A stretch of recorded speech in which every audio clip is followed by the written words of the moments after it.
Would you rather get cheated on once and never ever find out, or get cheated on and know? Me personally,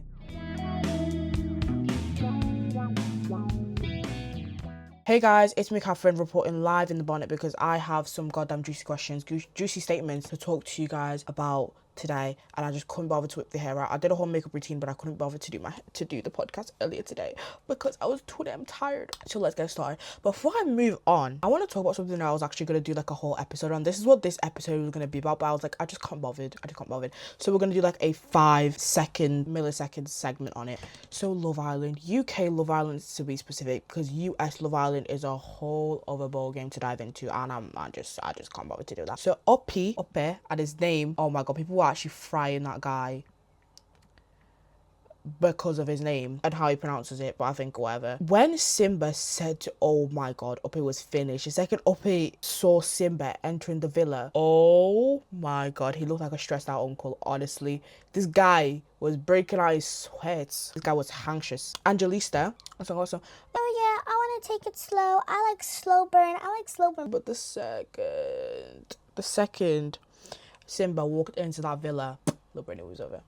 Angelista didn't go slow burn with Simba. I'm just gonna say that. But honestly, Opie didn't. I didn't really think he truthfully liked Angelista like that. If we're being frank, he did not like Angelista like that, and I think we already knew that. I literally made a video about it because look, I'm seeing the celebrity crushes talking about some Sabrina Carpenter, Megan Fox, and that's fine. Before Love Island even started airing, that scene, the like, you know, the little prologue before they actually like enter the village, they do these little like interviews or whatever, and how flipping Oppo was talking about some, he likes, like, was it Megan Fox something, like, it just doesn't look like Angelista, but they had to couple up because obviously they're the only two black people in the villa, and that's how it always is, regardless of this, that's how it always is. It's very rare, except for Scott Van Der Louis, I don't know how to say his second name, but Scott and Leanne, but except for them, they like a really good couple. But back to Angelista, Simba and Uppy, oh my god. Then when Simba entered the villa and he said to Uppy, you tried to eat your cake and have it, you had 2 girls, now you had 1.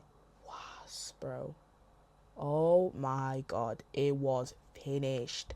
And like, he said it in front of like all the girls, and I think he did kind of say it just to get like a clip of a moment on TikTok, because like, you're trying to become famous off Love Island, because watch, the second he goes off Love Island, he's gonna be like the hottest cake in the bakery. But editing Catherine here 10 weeks later, in fact, I swear down, I saw a video a few days ago, and apparently he has like the least amount of followers after leaving Love Island. Maybe I might be wrong. Maybe his follower account has increased by now, but I swear down, he has like the least amount. So I was very, very wrong. Sorry. It's kind of ironic now, because now Simba was trying to play funny. I didn't exactly watch it, but what I've heard and seen is that Simba was trying to play all funny. Simba was trying to be Mr. I can get all the girls, and he's the one who ended up with no girls. After Uppy left the villa, he's the one who ended up with no girls, and apparently he got pied in the face. So good quote, yeah, good make it fun, yeah, good get your couple moment, yeah, but you too, mate, you're part of the issue. Okay, back to the question that I originally asked at the start of this episode. Would you rather get cheated on once and never find out, or get cheated on and know? Now, that question is actually very vague, because it actually depends if everybody knows but me. If I don't know and then everybody else knows, I would rather get cheated on and know. But then if I don't know and everybody else doesn't know, only that person, then I would rather get cheated on and never find out. That's just me personally. Put what you guys think in the comments, but that's just me personally, because I don't think I could handle, like, I would love to know, but I don't think I could handle everyone else knowing, nobody telling me, or like I find out later, and then like it's just like embarrassing. No. Question number 2. What's worse, your friend is stealing your crush slash ex? I'm actually gonna do a whole conversation about that. Your friend talking badly about you, or your friend being secretly jealous of you. I'm gonna talk about the first one, your friend stealing your crush slash ex. There's this big culture in like my generation of like everyone being like, oh, well, I dated him, so you can't. He's literally mine. Like, I know we broke up like 10 years ago, but like, you can't date him because he's my ex. And I do kind of get it. Like, if they broke up on bad terms, or if you know the guy did something really, really wrong, or you're just doing it to spite your friend because she said something to you, or some BS like that, are you mad? Like, are you right? But still, even if they didn't, not that it's like inherently wrong, but like wouldn't it just be weird? Because I've like there's been like a bunch of people that I've known that have legit had fights over this. Not that it's inherently wrong, but wouldn't that be weird? Like especially if you guys are like still like best friends or like good friends, and then you just end up like, I don't know, like kind of like passing. Oh, it's weird. If they broke up on good terms or the guy didn't do anything inherently wrong, it's still weird. Like, why are you doing that? Like, why do you know what I mean? I feel like any sane person would be like, oh, well, not because of the fact that, oh, I don't want to date him or whatever, but just the fact that it's just going to be strange. No.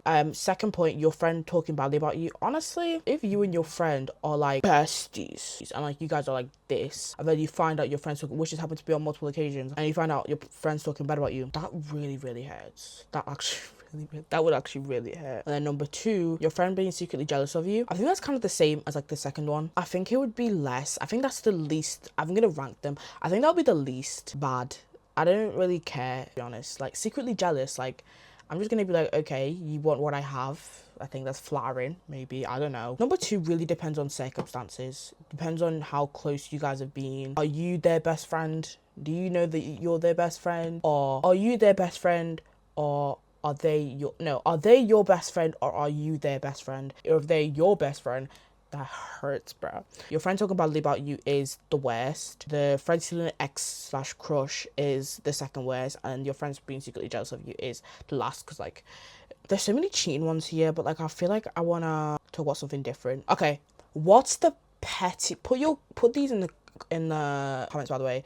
I would love to know, everyone who watches my videos, what is the pettiest reason you've instantly disliked somebody? I think me personally, and I don't know, I think this is really weird, but I think me personally, like when I feel that like I'm around somebody, even if I've known them for a while or I've just met them, and like their energy just feels like they're always talking about stuff in like such a vulgar way, like, or they're always talking about like bad stuff. Like I don't know how to explain it. I'd like, they just have that really weird energy, always being like rude, vulgar. I remember, this is like my story here, but I remember like this like really creeped me out, by the way. Like I remember I was walking like with this girl. This was like ages ago, by the way.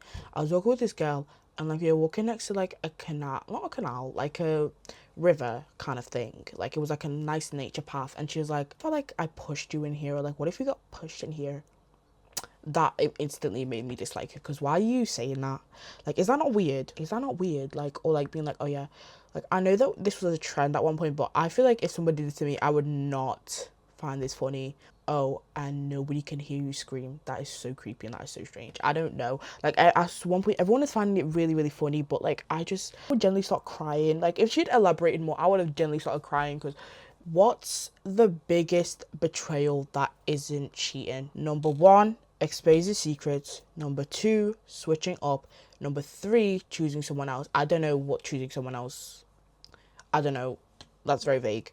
But exposing secrets, I feel like you should also, a tip and trick for people, you should also have like a big level of discernment. Don't like immediately, this is something I'm guilty of as well. Don't like immediately jump in and trust like everybody and like tell everyone your deepest, darkest secrets and like be an oversharer, because that's something I'm guilty of. So I'm not even like judgy or being like, oh, why are you doing that? But generally, for your own like mental sanity and your own like keeping yourself sane, don't do that. Sorry, I just got like 2 emails in the span of like 3 minutes.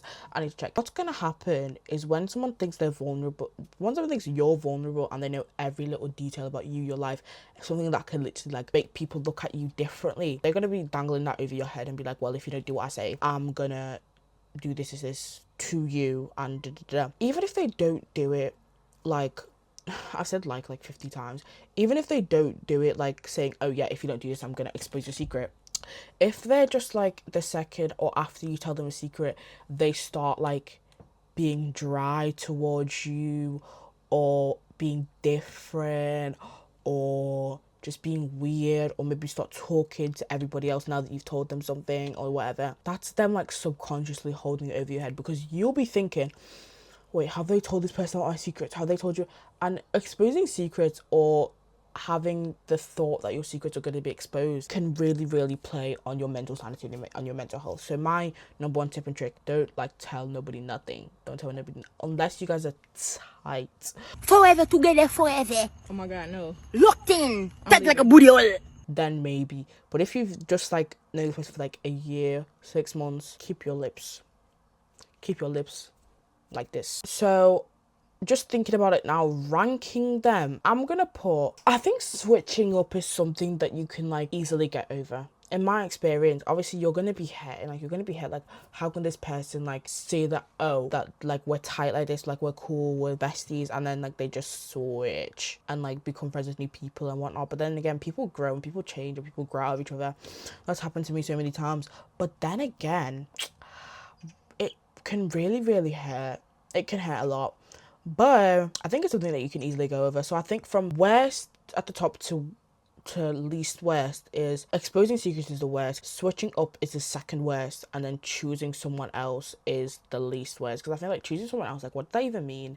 Like choose people, other people to hang out with, that's literally the same thing as switching up, in my opinion. I don't know. I'm gonna change this question up a little bit. Actually, the question is, if your friend hated somebody and then you started dating them, is that wrong? Not just like dating, like it's not just dating that matters, it's just like friendships in general. Say for example, this happened to me so many times, but your friend or someone has done you wrong and your friend starts becoming friends with them or is talking about something. Well, they never did anything wrong to me. I'm gonna be completely transparent here. I've done that before. I've said, well, they haven't done anything to me. I've done that before. But that's literally because I knew the girl. She just literally just wanted me to not have any friends because I've played her game before. I'm telling stories here. Original thoughts. I played her game before. This girl was talking about some, oh yeah, you should cut them all off. You just say this to this to them. You should say this to this to them. Just so 2 days later, she can like try and dump me or something. Like I hate that so much. Try and dump me and then be like, oh well, we just decided to make up. So I've played these games before. Okay, my opinion, I think in situations except from that, or your friend being friends with a person who, this also brings me up to something else, your friends being friends with people who have done you wrong is bad, because that means they just don't give it, they don't give a damn about you. They don't give a damn. This is another thing that I hear brought up. I was watching Desi Bling the other day, and I heard one of the girls, there's like twins on there, and I heard one of the twins bring it up about this other girl, and she was saying a friend to all is a friend to none. And I can agree with that, but also slightly disagree. I think it's good to be friends with everybody, be social, but then again, being friends with everybody in the sense that you're saying, oh well, they didn't do anything to me, oh I don't really care, I'm just gonna be friends with them anyway, oh we're cool, that just proves that they don't care about anybody else. They have no show of loyalty. I think she'll say this as well, they don't care about loyalty. So if your friend is being friends with people who have done you wrong, or a friend to all is a friend to none, I kind of agree with that. Okay, number 16, this question is, have you ever defended somebody and then realized you were completely in the wrong? I think this ties into the topic of like, oh, they haven't done anything to me, because by you saying that, whether you know if that person has done wrong or not, you still don't care about your friend's friendship. But have I ever defended, guys, tell me, answer all these questions in the comments. Tell me right now. But have I ever defended somebody and then realized I was completely in the wrong? I think I've only done this in primary school. I think that's it. And I think a lot of people in primary school are just like there for like the drama. I wasn't really problematic. I was kind of bullied in primary school, but like to find like any sort of community or whatever, I would always try and like, this is gonna sound really weird, this is like, I'm getting vulnerable here, this is gonna be like really personal, but the girls who used to bully me in primary school, it was kind of more like a friendship dynamic, friend group bullying type of dynamic, do you know what I mean? Repeatedly over like 4 years. Not saying that I'm perfect and that I know everything, but I feel like I've always kind of been being able to distinguish between who's right in a situation and who's wrong, because I can see from my perspective, that other person's perspective, and that there's always 60 million sides to a story. Always remember that. Nobody's ever truly right. I feel like I can see things from other people's perspectives, but you never know. Okay, this one is a juicy one, and this one I'm gonna bring up US Love Island. I cannot remember the couple, but okay, I might try and find the couple, but I don't think I can. So what's the biggest thing reality TV has taught people about relationship? The biggest thing, answer this in the comments by the way, the biggest thing reality TV has taught me about relationship, especially Love Island, is that men are liars. I watched Young Famous, and is it Young Famous and African, or Young Rich and African, a few years ago, and I keep remembering this quote that this lady drilled into my head when I was watching it: men will leave you in the desert without water. The way this guy that I'm thinking about, he went on Casa Amor. Apparently he'd like literally fooled he'd fooled America for a full year. So them two, it was a black girl, and obviously it always happens to the black girls. It was a black girl and it was a Colombian I keep getting emails. It was a Colombian guy, I think, and he was like acting like he was obsessed with her, like they were so in love. I think his name began with a K, but basically he'd made people believe that he was in love with her, and they broke up. I can't remember exactly why, but I don't know if he cheated or something. This guy bashed her on the internet, was saying a bunch of stuff to her, and the second she actually responded to what he was saying, people started bashing her as well, which is absolutely disgraceful. The fact that he pretended to literally, I'm saying pretended because there's no way you can say all you said and then say what you said.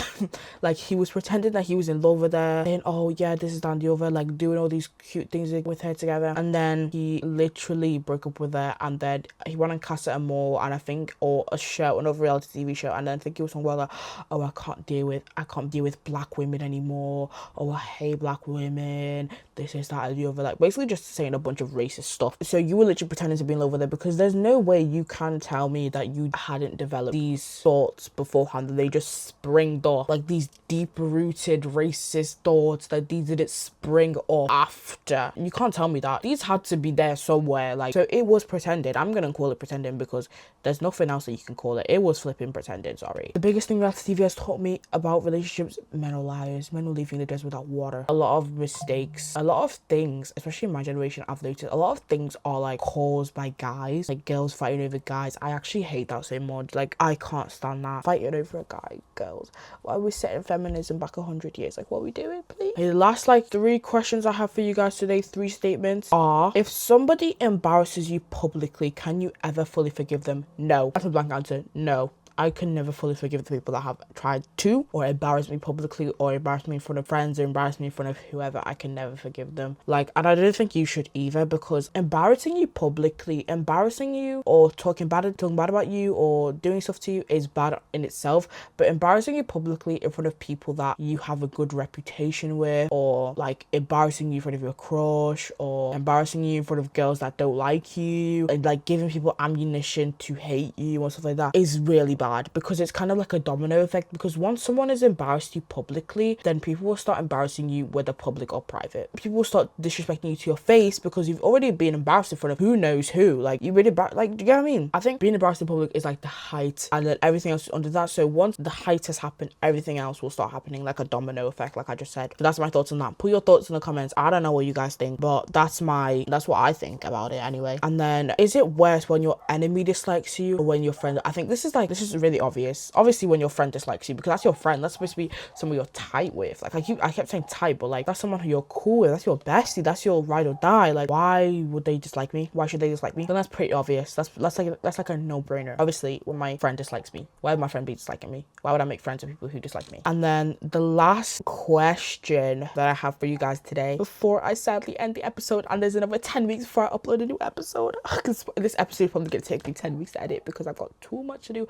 I actually have like a bunch of assessments tomorrow,